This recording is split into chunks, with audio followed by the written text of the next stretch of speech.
Welcome to my new blog. বিকাল বিকাল তাড়াতাড়ি রেডি হয়ে বের হয়ে গিয়েছি।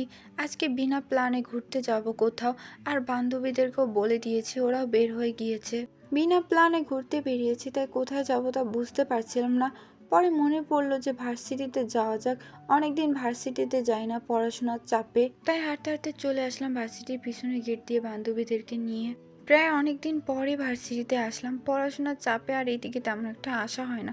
আগে প্রায় আসা হতো, কিন্তু এখন খুব কমই আসা হয়। হাঁটতে হাঁটতে ভার্সিটির ভিতরে চলে আসছিলাম। ভার্সিটির ভিতরে এসে আমি আর আমার বান্ধবীরা মিলে ফুল করছিলাম। এই ঘাসের মধ্যে ছোট ছোট হলুদ কালার ফুল হয়, আর ওই ফুলগুলো দিয়ে মালা বানাবো বলে আমরা প্ল্যান করেছিলাম, কিন্তু ঘাসের মধ্যে কোনো ফুলই ছিল না। এমনি সময় এরকম ফুল হয়ে ভরে থাকে, কিন্তু এখন একটা ফুলও দেখা যাচ্ছে না। সৌভাগ্যবশত অনেক খোঁজাখুঁজির পর আমার বান্ধবী এদিকে ফুল পেল, আর একটা দুটো করে ফুল কালেকশন করছিল।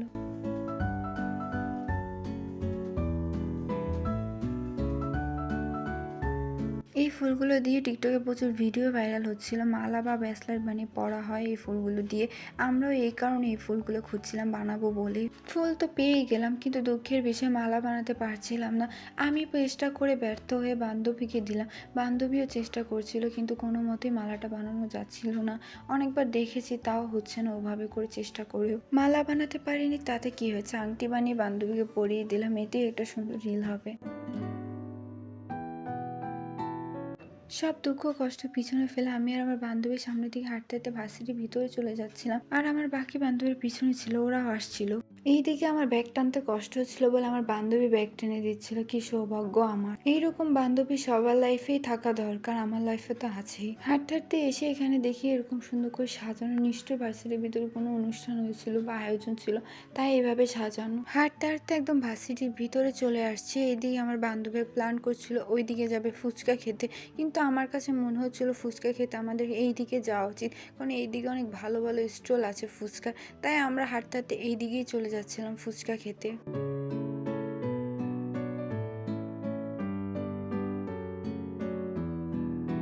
এসেই দেখি প্রত্যেকটা দোকানে প্রচুর কাস্টমার ছিল। আমরা চেয়েছিলাম নিরিবিলি কোনো দোকানে যাবো যেখানে শুধু আমরাই থাকবো। পরে আমরা এইদিকে হাঁটতে হাঁটতে চলে গেলাম। পরে চোখে পড়লো এই দোকানটার দিকে, এই দোকানে কম কাস্টমার ছিল, যার কারণে আমার বান্ধবীকে অর্ডারটা দিয়ে দিল। তারপর আমরা হাঁটতে হাঁটতে এইদিকে চলে আসলাম। এদিকে খুব সুন্দর একটা দৃশ্য ছিল, বলতে গেলে এই যে এখানে পদ্ম ফুল ফুটেছিল, দেখতে আসলে সুন্দরই দেখাচ্ছিল।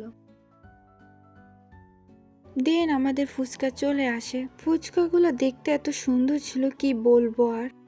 তারপর ফুচকার প্লেট চেঞ্জ করে আমরা বান্ধবীরা বসে পড়লাম খেতে। ফুচকাটা খেতে অনেক মজার ছিল, বেশি ঝাল আর বেশি করে টক নিয়েছিলাম ফুচকায়। ফুচকা খাওয়া শেষে হাঁটতে হাঁটতে চলে আসলাম এই ওয়ালকইতে।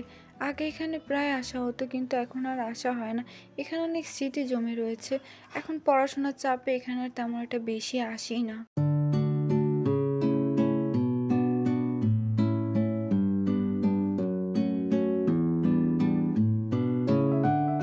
অনেক এনজয় করার পর, ঘোরাঘুরি করার পর বাসায় চলে যাচ্ছি। সন্ধ্যা হয়ে যাচ্ছে, তাই অনেক দিন পর এরকম মজা করতে পারলাম। বিনা প্ল্যানে ঘুরতে এসে অনেক এনজয় করে ফেললাম।